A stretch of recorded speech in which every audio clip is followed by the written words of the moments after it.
Olá, sou o Dr. Antônio Martins de Farias, estou aqui mais uma vez, primeiro para agradecer a Deus por estar vivo e a você, meu amigo, minha amiga, que tem assistido aos meus vídeos, tem dado seu like, seu dislike, tem feito seus comentários. Quero agradecer aos 81 amigos que se inscreveram no meu canal, né, no YouTube.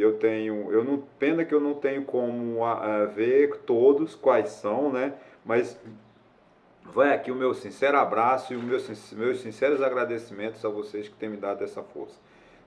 Preciso de 1000, né? Eu preciso na verdade, preciso de 100, 200 milhões, sei lá, quanto mais melhor. Mas eu preciso de 1000 e de 30 mil horas de visualização. Então, quanto mais vocês assistirem os meus vídeos, quanto mais vocês se inscreverem, melhor, né? Eu quero também pedir para você fazer seus comentários, é de extrema importância para nós mantermos um feedback, ver como é que vocês estão reagindo e também dê o like, seu dislike. Se não gostou do meu vídeo, se não teve paciência de me assistir os meus 15, 20 minutos, não tem problema, diga que não gostou. Por quê? Porque você dizendo que não gostou, o YouTube entende que chamou a atenção e ele vai mostrar para mais gente. Se você dizer que se gostou, dá o seu like, né, para que o YouTube vai entender que vai mostrar para mais gente, que tá entendendo? É muito importante, a gente precisa ter essa disciplina.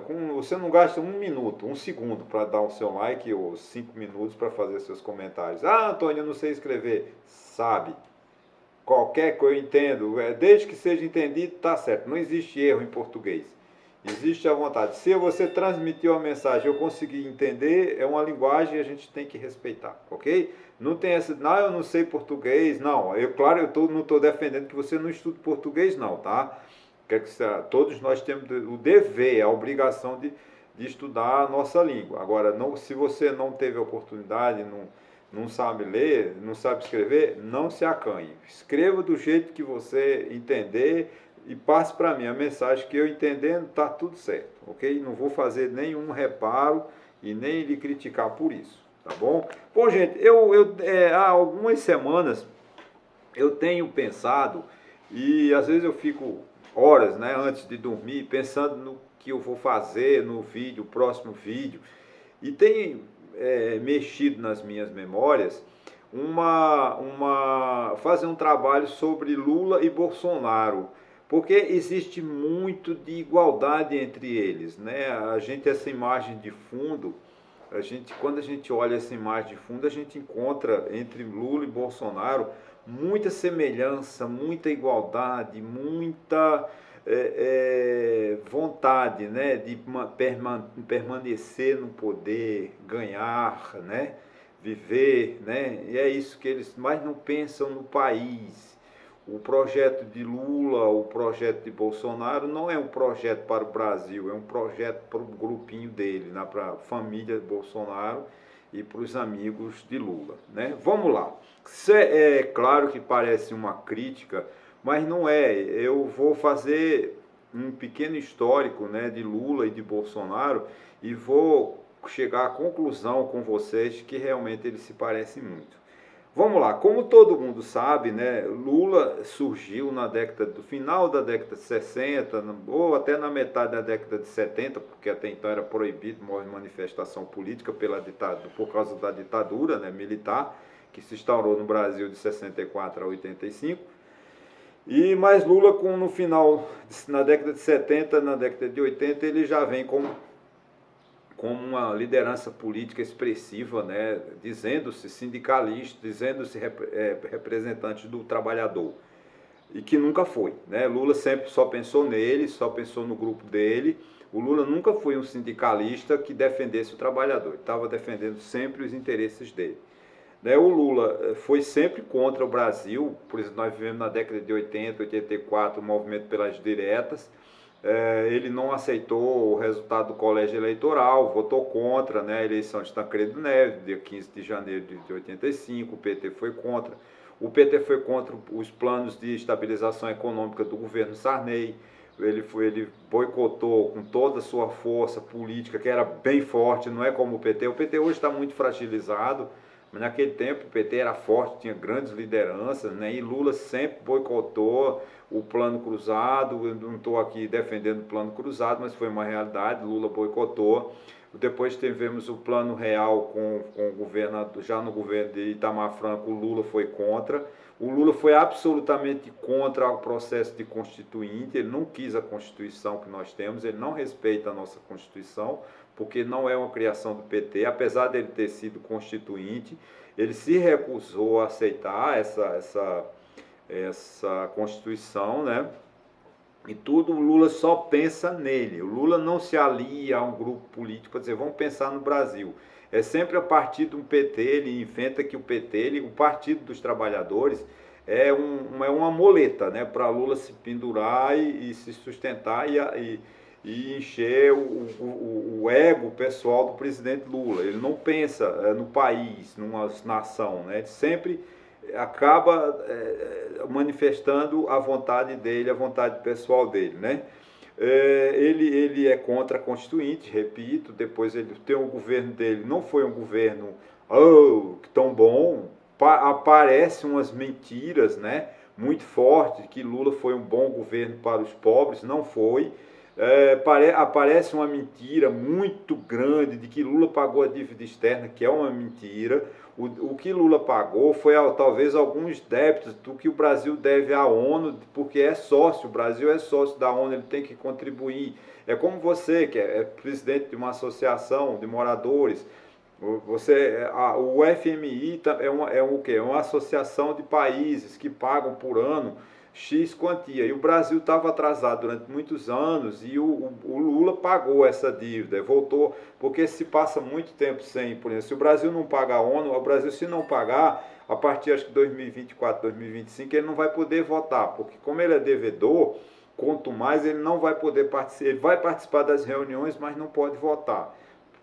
Exatamente por estar atrasado o Brasil está atrasado com os pagamentos dos organismos, dos associados, o Brasil está devendo aos organismos internacionais do qual ele é participante, ele é sócio, vamos dizer assim, né? A palavra não é certa, sócio, mas para a gente entender, ele está devendo. Então, ele provavelmente ficará sem voto, porque ele não vai conseguir pagar. Então, inventaram essa mentira que Lula pagou a dívida externa, inventaram a mentira que Lula foi um bom presidente para os pobres, o que foi uma grande mentira, porque o Lula foi bom para as grandes construtoras, como o Odebrecht, como o OAS, enfim, e para os banqueiros, né? Nunca os banqueiros no Brasil ganharam tanto dinheiro como no governo do PT.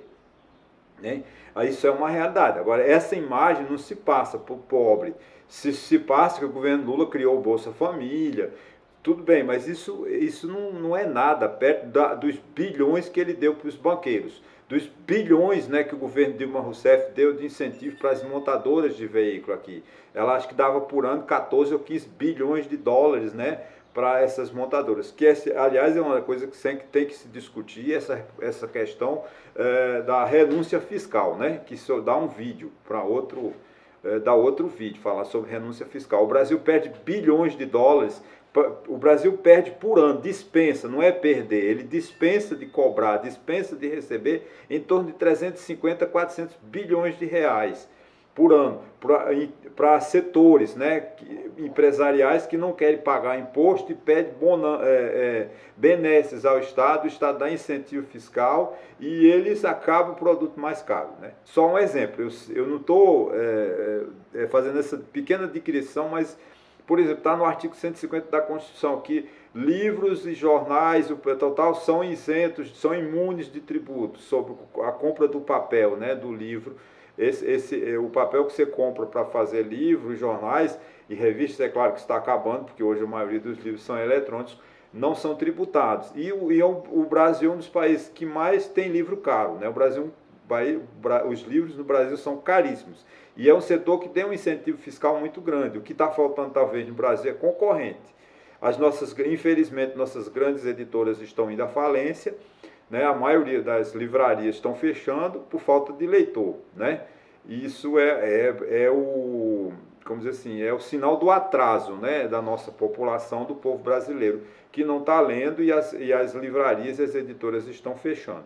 Isso tudo é reflexo de governos, né, que distribui benesses para os amigos, né? Essa questão dos incentivos fiscais que foi muito forte no governo Lula, principalmente no governo Dilma, que ela distribuiu dinheiros a rodo, né? Usar dinheiros no plural mesmo. A rodo para as montadoras de veículo. E o que aconteceu? A primeira crise mundial, vocês ouviram há pouco tempo, a Ford saiu do Brasil.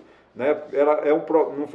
O Brasil era um país produtivo, que dava lucro para a Ford, mas como ela precisou de se reestruturar, no mundo, o primeiro país que ela fechou as fábricas foi aonde? No Brasil.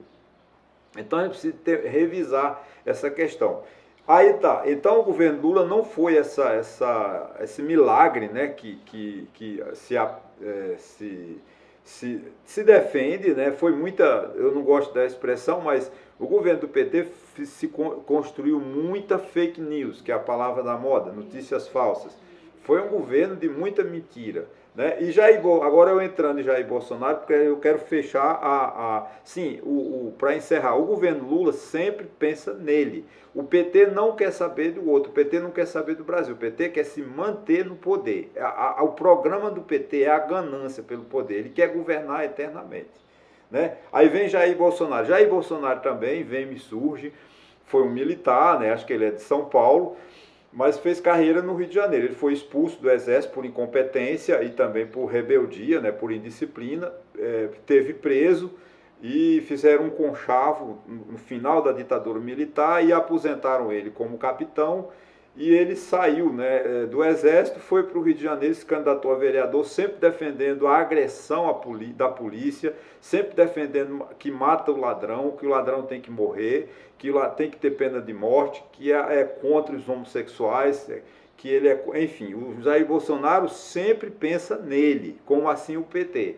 Daí Jair Bolsonaro se candidata a deputado, fica 28 anos com mandatos medíocres, ele não tem projetos de lei que tenha sido Jair Bolsonaro. Tem um aliado ele de uma pílula do câncer que não cura ninguém, mas é ele, um deputado do PT de São Paulo, acho que é Fernando Chinaglia, parece, que inventaram uma lei distribuindo uma tal de pílula do câncer que não tem comprovação científica se cura. As pessoas, já morreu muita gente porque deixam de se procurar um médico para tomar essas pílulas milagrosas que não cura nada. Tudo isso é ideia de Bolsonaro. Parece muito com o que ele criou na cloroquina, né? No hidroxicloroquina, que descobriu que esse remédio ia curar tudo, que não curou nada. Então o Bolsonaro é bom para isso, como um charlatão, né? Assim como aqueles raizeiros que vendiam no Nordeste remédio, que vendem na feira, né? Naquelas feirinhas do Lago da Carioca, no Rio de Janeiro, tem aqueles velhinhos que vendem todo tipo de raiz que diz que cura. Não cura nada. Jair Bolsonaro parece que tem parentesco com aqueles homens que vendem raiz lá.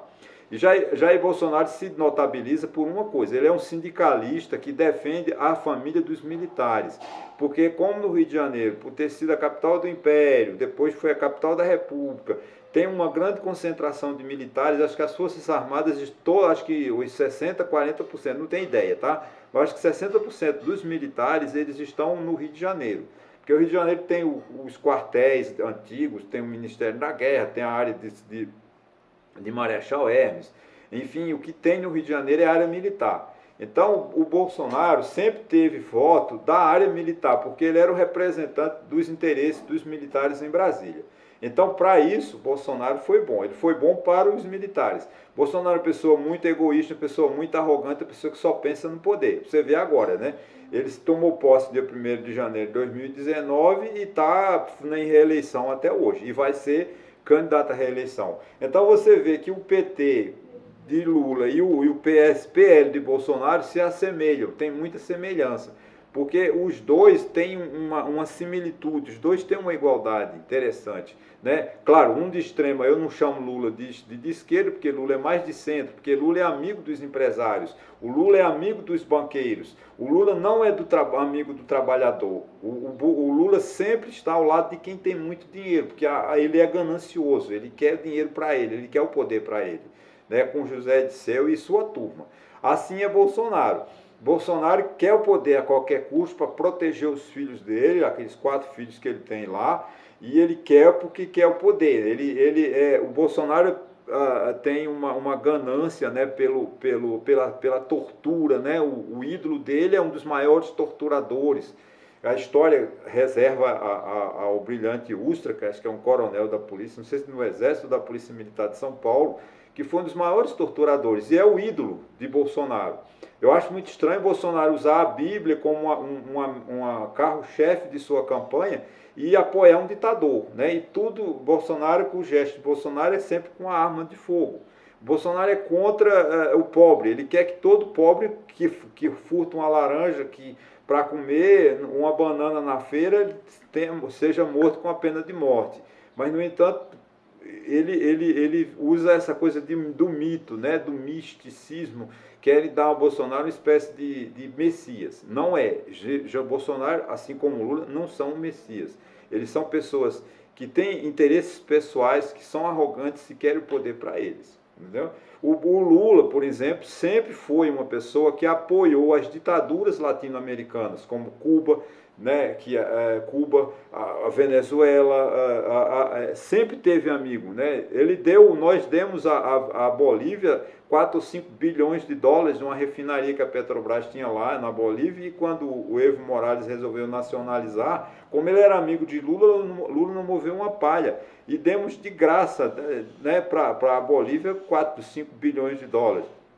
A mesma coisa fez o governo argentino, mas com as empresas espanholas. No dia seguinte, o governo espanhol, lá o rei da Espanha, o primeiro-ministro, entrou com ação contra a Argentina, está lá no Tribunal Internacional, um dia vai ser decidido.